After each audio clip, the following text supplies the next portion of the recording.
मान्यवर, 1949 में संविधान के अंतिम मसौदे के साथ संविधान सभा के अध्यक्ष को भेजी गई डॉक्टर आंबेडकर की रिपोर्ट का मैं पेरा पढ़ना चाहता हूं। जहां तक दिल्ली का सवाल है, हमें ऐसा लगता है कि भारत के राजधानी के रूप में शायद ही किसी स्थानीय प्रशासन के अधीन दिल्ली को रखा जा सकता है। संयुक्त राज्य अमेरिका में संसद राजधानी के संबंध में पूर्ण विधायी शक्ति का अधिकार रखती है। ऑस्ट्रेलिया में भी ऐसा है। आगे अंबेडकर की रिपोर्ट कहती है, किसी विशेष क्षेत्र के मामले में क्या किया जाना है, ये राष्ट्रपति अपने आदेश द्वारा निर्धारित करेंगे। निसंदेह वह अन्य मामलों की तरह इसमें भी जिम्मेदार मंत्रियों की सलाह पर काम करेंगे। यदि वह चाहे तो दिल्ली में एक उपराज्यपाल रख सकते हैं। वह आदेश द्वारा एक स्थानीय विधायिका भी बन सकता है और इसके संगठन एवं शक्तियों का प्रावधान संसद कर सकती है। मान्यवर, श्रीमान मनोज जी ने कहा कि मैं कोटेशन को पढ़ाता हूं। मनोज जी, अगर इसी प्रकार के कोटेशन का इंटरप्रिटेशन आप जेएनयू में पढ़ाते होगे तो विद्यार्थियों की बुरी गत होगी। कोटेशन का रेफरेंस मान्यवर कई मायनों में बदलता है, मगर भौगोलिक स्थिति और राजधानी का अस्तित्व ये तो आज भी वही है। ये जो रिपोर्ट है वो इसलिए दिल्ली को पूर्ण राज्य बनाने के साथ सहमत नहीं थी कि दिल्ली राजधानी क्षेत्र है। मनोज जी जरा समझा दे सदन को कि आज क्या दिल्ली राजधानी नहीं है? आज दिल्ली की राजधानी का महत्व समाप्त हो चुका है। कोटेशन कुछ ऐसे होते हैं मनोज जी, जो पृथ्वी के अंत तक सत्य सनातन होते हैं, बदलते नहीं। कुछ कोटेशन ऐसे भी होते हैं। मान्यवर, स्वतंत्रता के बाद पार्ट सी स्टेट एक्ट 1951 से दिल्ली को विधानसभा दी गई, किंतु विधानसभा की शक्तियां सीमित एवं संसद के कानून के तहत रखी गई। ये भी सोच समझकर किया गया। वर्ष 1956 में राज्य पुनर्गठन आयोग की सिफारिशों के आधार पर दिल्ली में विधानसभा को भंग कर दिया गया और दिल्ली को संघ शासित प्रदेश बना दिया गया। लगभग 3 दशक तक मान्यवर व्यवस्था चलती रही। 87 में सरकारिया कमेटी बनी, जो बाद में बालकृष्णन कमेटी में परिवर्तित हुई और उसमें 1991 में 69वां संवैधानिक संशोधन किया, जिसमें संविधान में धारा 239 ए डाली गई और दिल्ली को विशेष दर्जा दिया गया। मैं इस बात पर पूरे सदन का ध्यान आकृष्ट करना चाहता हूं कि दिल्ली के रेफरेंस में संविधान का जब भी जिक्र करते हैं दिल्ली के शासन को मिले हुए अधिकारों के लिए, तब संविधान में धारा 239 ए को पढ़ना होगा, क्योंकि ये विशेष धारा है जो यूटी राजधानी क्षेत्र को व्याख्यायित करती है और उसकी शासन संबंधी सभी व्यवस्थाओं को इसमें वर्णित किया गया है। अब इसमें आप यहाँ पर ऐसा भाषण करेंगे कि आज दिल्ली की बारी है, कल उड़ीसा की है, आज दिल्ली की बारी है, कल आंध्र प्रदेश की है, आज दिल्ली की बारी है, कल फलाने राज्य की है। कोई संसद सदस्य ऐसी बातें सुन के अपना मत नहीं बदलेगा। राघव जी, आप जरा भी चिंता मत करिए। ऐसा नहीं है कि सिर्फ आप पढ़ सकते हैं, सभी लोग पढ़ सकते हैं, सभी लोग समझते हैं और सभी लोग चीजों को जानते भी हैं। सभी लोग जानते हैं कि इस प्रकार के बदलाव किसी राज्य में नहीं हो सकते, यूटी में ही हो सकते। मगर प्रॉब्लम इसमें राज्य और यूटी का नहीं है। हम है यूटी में, चुनाव यूटी के लड़े हैं और राज्य की पावर एंजॉय करनी है, इसका प्रॉब्लम है। मान्यवर, प्रॉब्लम का कोई जवाब भारत सरकार के पास नहीं है, दिल्ली की जनता के पास भी नहीं है, ये सदन के पास भी नहीं है। अपनी मानसिकता को ही बदलना पड़ेगा, सीमित करना पड़ेगा, संयत करना पड़ेगा, तब जाकर मान्यवर इसका रास्ता निकलेगा। मान्यवर, क्या हुआ बाद में? 91 से 2015 तक ऊपर नीचे कई बार एक दल की सरकार आई, कई बार विपक्ष की सरकार आई। मैं बहुत जिम्मेदारी के साथ यहां बताना चाहता हूं कि इस बिल से जो ट्रांसफर पोस्टिंग के सेवाओं के काम के लिए जो अधिकार का वर्णन किया गया है, ये सारे अधिकार प्रैक्टिस में यहीं पर वो ही चलते थे। 91 से लेकर 2015 तक मदनलाल खुराना जी मुख्यमंत्री रहे, फिर साहिब सिंह वर्मा बने, फिर थोड़े समय के लिए स्वर्गीय सुषमा स्वराज जी बनी, फिर थोड़े शीला दीक्षित जी बनी, मगर किसी से केंद्र सरकार से झगड़ा नहीं हुआ, किसी को नहीं हुआ, क्योंकि सब लोग विकास करना चाहते थे, सब पावर लेना नहीं चाहते थे।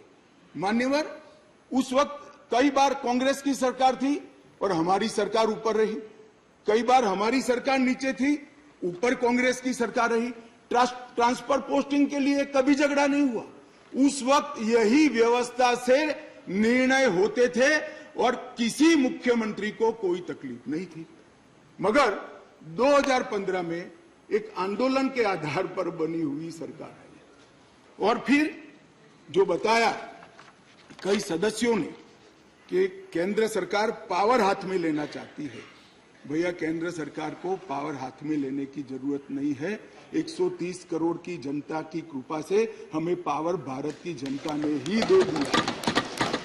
ये अधिकार हमें भारत की जनता ने दिया और कई राज्यों में, पूर्ण राज्यों में भारतीय जनता पार्टी की पूर्ण बहुमत की सरकार चल रही है।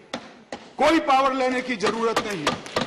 ये बिल हम लाए हैं पावर केंद्र में लाने के लिए नहीं, केंद्र ने दिए हुए पावर पर दिल्ली यूटी की सरकार अतिक्रमण करती है, इसको वैधानिक रूप से रोकने के लिए ये बिल लेकर मान्यवर, शब्दों के श्रृंगार से असत्य को सत्य नहीं बनाया जा सकता।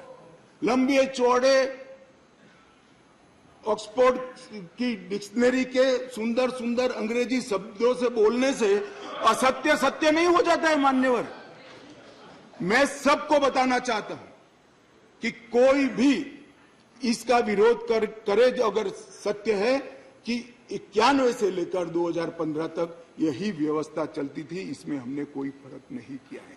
मान्यवर, मैं इसलिए बात करना चाहता हूं कि नई व्यवस्था आई, कई सदस्यों ने कहा, मैं तो तब बोलना नहीं चाहता मगर कहा है इसलिए सिर्फ रिपीट करता हूं कि अराजकता फैलाने का काम दिल्ली में शुरू हो गया। मान्यवर, शासन व्यवस्था के एक फ्रेमवर्क में चलना पड़ता है। अगर मैं मंत्री हूं तो मेरे मंत्री के नाते अधिकार है तो दायित्व भी है। मैं किसी और के अधिकार का हनन नहीं कर सकता। मान्यवर, कई बार ऐसी व्यवस्था ही, मैं बाद में बात करूंगा, अभी चिदम्बरम जी खड़े हो गए थे, वो होम मिनिस्टर थे, तब क्या हुआ था और उन्होंने फाइल पर क्या लिखा है वो भी है मेरे पास, मैं बताऊंगा। मान्यवर, परंतु मैं इतना स्पष्टता से कहना चाहता हूं कि 91 से लेकर 2015 तक ये व्यवस्था जस की तस थी, जिसको बदलने के लिए 2015 में एक परिपत्र किया गया दिल्ली सरकार द्वारा, जिसको नलीफाई करने के लिए भारत सरकार ने एक परिपत्र सेवाओं के बारे में इश्यू किया। उसको उच्च न्यायालय में चुनौती दी गई। उच्च न्यायालय में भारत सरकार के पक्ष में फैसला आया, फिर सर्वोच्च न्यायालय की खंडपीठ को वो डिफर कर दिया गया। 2018 में सर्वोच्च न्यायालय की खंडपीठ ने एक आदेश दिया जिसका सार है कि मंत्री परिषद की अधिकारों को सर्वोच्च न्यायालय ने प्रस्तावित किया। मान्यवर, फिर वो डिवीजन बेंच के अंदर, 2 जज की बेंच के अंदर गया, वहां सहमति नहीं बनी और फिर से खंडपीठ को रिफर कर दिया गया और 11 मई को सर्वोच्च न्यायालय की खंडपीठ ने सेवाओं के मामले में अपना निर्णय दिया। ये जो निर्णय है मान्यवर, इसमें सर्वोच्च न्यायालय ने ये विषय तय किया है, भारतीय संघ को केवल 3 विषयों पर, पॉलिसी और पुलिस, पब्लिक ऑर्डर और लैंड, ये 3 विषय पर ही कार्यकारी अधिकार प्राप्त है। सेवाओं का अधिकार दिल्ली सरकार के पास रहता है। परंतु उसी जजमेंट में ये कहा गया, हालांकि 239 ए को कोट कर कि संसद को दिल्ली राजधानी क्षेत्र के सभी विषयों पर और किसी भी क्षेत्र पर कानून बनाने का अधिकार है। मान्यवर, अब जो लॉयर होते हैं वो बातों को बहुत खूबसूरत तरीके से रखने में माहिर होते हैं। एक ही अधिवक्ता एक बार एक धारा को डिफेंड करता है तो वही अधिवक्ता दूसरी बार वही धारा का विरोध करता है। मगर हमको तो ऐसी महारत हासिल नहीं, हम तो सार्वजनिक जीवन के छोटे कार्यकर्ता है, तो जो सच होते हैं वो बोलते हैं। मैंने अभिषेक मनु सिंघवी जी को ध्यान से सुना। मान्यवर, उन्होंने कहा, उन्होंने क्या करा उनको पूरा मालूम है, मैं मानता हूं मालूम होगा, बड़े विद्वान वकील है। उन्होंने अनुच्छेद 339 7A को पढ़ा, जिसमें लिखा है 239 7A के तहत संसद को केंद्र सरकार के प्रावधानों को इफेक्ट देने या सप्लीमेंट करने के लिए कानून बनाने का पूरा अधिकार है। उन्होंने पढ़ा, मगर इसके ऊपर 3B में नहीं गए। मैं अब पढ़ता हूं 3B क्या है। पहले मैं 239 ए में दिल्ली के विषय में विशेष प्रावधान किए गए हैं। इसके तहत दिल्ली विधानसभा सहित संघ शासित प्रदेश है, विधानसभा सहित संघ शासित प्रदेश। मान्यवर, इसके 239 ए 3B के अनुसार दिल्ली के संघ राज्य क्षेत्र या पूरा राज्य क्षेत्र या उसके किसी भी भाग के बारे में उससे संबंधित किसी भी विषय पर कानून बनाने का अधिकार संसद का अधिकार। अब मैं विनम्रता से इतना ही पूछना चाहता हूं कि किसी भी विषय पर आता है, इसमें सर्विसेज आती है या नहीं आती है? सर्विस विषय है या नहीं? और मान्यवर, और इससे आगे जाकर 239 ए 3C के अनुसार संसद को, ये भी ध्यान से सुने सदन, संसद को राष्ट्रीय राजधानी क्षेत्र दिल्ली की विधानसभा द्वारा बनाए गए किसी भी कानून को संशोधित करने का, उसका स्वरूप बदलने का या उसको निरस्त करने का भी अधिकार दिया गया। और मानने वाले हम लेकर नहीं आए, कौन लाए?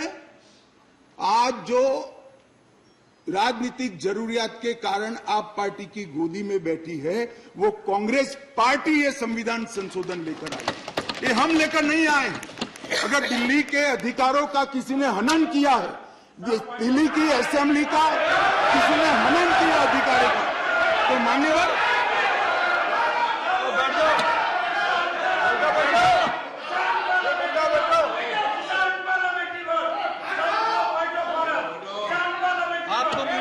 लगी होगी, बैठ जाओ, बैठ जाओ। आपको तकलीफ हुई है? अरे गोदी में बैठने में तकलीफ हुई है?